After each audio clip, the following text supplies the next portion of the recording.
Hey everyone, Tim here from SnapAttack. Let's dig into this week's Threat Snapshot. So today we're going to be discussing Cloudflare D, which is Cloudflare's tunneling daemon. And this is interesting because it's seen an increase in use by threat actors. Cloudflare D is a legitimate binary, and it allows you to tunnel into private networks almost as if you were on the same local network. And this threat research here is coming from Nick Finn at GuidePoint Security. So we'll dig into the intel here a little bit.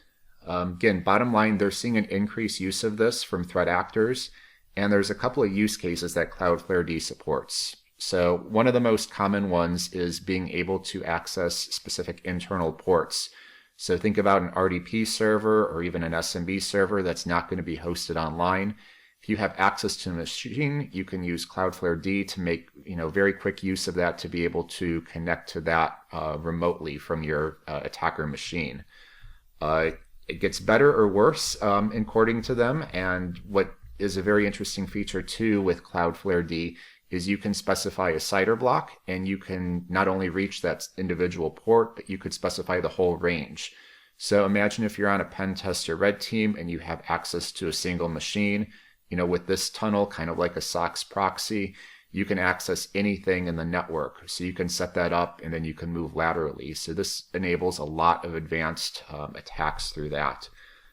Furthermore, another interesting thing is that you can do this without creating an account or really giving any information over to Cloudflare.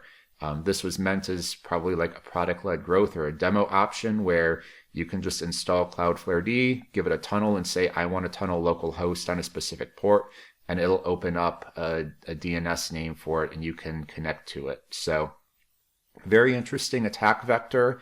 Again, GuidePoint definitely brought this to light here in some more recent attacks, but this has been seen previously. Recon InfoSec noted that the Akira ransomware group, this is back from May of this year, was also using Cloudflare D as part of their attack. So you can see here that they're using Cloudflare D for remote access into the target networks, as well as a bunch of their other kind of kill chain. And then there's other tools like this too. So this is the same old story. This is Sophos, and they were talking about ngrok, which is a very similar tool that allows that tunneling into remote networks. So let's take a look. What does this kind of threat look like in SnapAttack? So we downloaded the Cloudflare D binary. We were able to run that. In our case, we're going to be setting that up without any of the authentication. So we've got the video here on our victim machine, and we're going to just really quickly go through, open up a PowerShell. We are going to we have Cloudflare D on the desktop, we're going to do tunnel, and we're going to localhost to port 8080. So we've got a web server that's listening on there. You're going to see it's going to create that DNS entry, and then we can go over to another machine, in this case our Kali attacker. Note that we aren't actually doing any attack here, we are just going to navigate to that, and you can see that 8080 is now exposed online. So this gives them a lot of flexibility, and this is very easy now for an attacker to, again, pivot in through there. So good news is this is, very detectable. There are lots of opportunities here. So let's talk about that. How would I detect this? How would I threat hunt for this in my network? So again, Cloudflare D is a legitimate tool. Part of the reason attackers are going to be using this is because it's not going to be flagged by antivirus and by EDR. You'll have to use some judgment on if this is used internally in your network, if this is prevalent, if this is used on specific servers. Again, that's where you're going to have to tune these rules for false positive reduction, whitelisting its use on known areas, and really alerting for different machines where it's not used. So a couple of ways we can look for this. One of these is going to be looking at, again, process telemetry, process creation events. So we can look for anything where there are, the command line arguments to launch a tunnel. So that's typically going to be tunnel and or run in token, or tunnel in our case with that URL specified. And that can be localhost as well here. So we can see a couple of examples of where that command line is going to be hitting. So this is a detection opportunity. We can also look at this from a network layer. So by default, the Cloudflare D tool is going to be using, against web HTTP quick protocol, but it's going to be using port 7844. So looking for any traffic exiting, outbound connections from your network to 7844 on Cloudflare servers would be, again, another indication that this activity is going on. So this could be another opportunity if you have, verbose network logs. Third option is looking at DNS entries for this. So again, when it's going to connect out, you're going to see a DNS query to, one of these domain names. So the API, try cloudflare.com, or the Argo Tunnel v1 or update Argo Tunnel v2. So Argo Tunnel is what this capability used to be called before it was renamed Cloudflare D. So again, we can look and we can see here that we've got a query out to trycloudflare.com as part of that initial setup for the connection. So all of those are different ways that you can look to see if there is any new Cloudflare D activity in your network.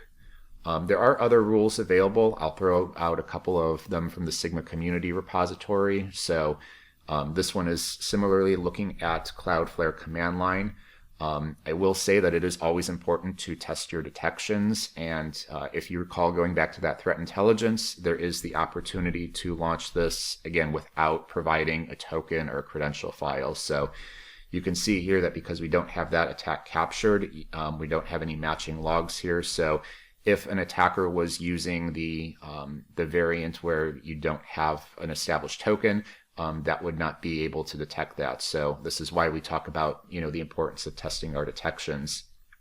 Similarly, again, they have a detection for attackers cleaning up. This could be an interesting, again, attack vector where they ran their attack and then is trying to, remove their tracks. You might see them cleaning up that tunnel information, removing some of those files. So there is some artifacts that are left behind there. Another thing I do want to highlight is, new with SnapAttack, we have this validate tab, and we have our attack script library and the ability to run attack simulation results. So we have the threats in our threat library where we capture, memorialize that tradecraft. That's that video and all of the, events that we show. Attack scripts are what makes those portable. So we talk about, deploying detections to your environment, but how do you have confidence that they're going to stand up against a real threat? And the answer to that is with attack scripts. So we can see here that we have an attack script for Cloudflare D tunneling.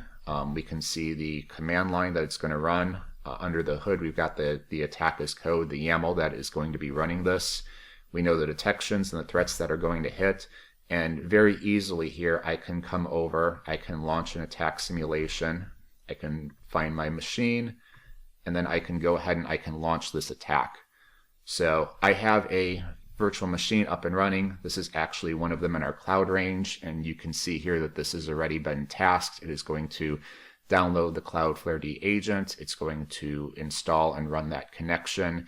And again, this is a way that you could test this in your network, especially after you've deployed a detection and you want to see if that detection is going to work end to end. Think about that as, again, if we're talking like, software development lifecycle, you might have a unit test, which is going to check, is this code actually working? This is more of that end-to-end test to see, are my sensors picking up those logs? Are those logs being forwarded to my SIM, to my EDR, to the correct tools, and that sort of thing. So, okay, so this is running. We can see here it's connecting. This looks like it has established a connection. It has registered the tunnel. So all of that is good. This attack has succeeded, and then the agent is going to kind of tear that down and wait for its next tasking. So I can come in here, I could refresh the page. I have one of these that I ran this morning, so we can see that this was completed. As part of our attack simulations, again, we can also track and see and record, did we have that information in our SIM, our EDR, did those detections hit? Again, that's a very easy task with our API integrations to those tools. And then we can document those for an attack simulation report so we can measure how well we're doing against threats like this. Last piece, again, because we know that there is an importance to validation, if you want to understand a little bit more about that, I do want to highlight a talk we're giving at the MWise conference next month.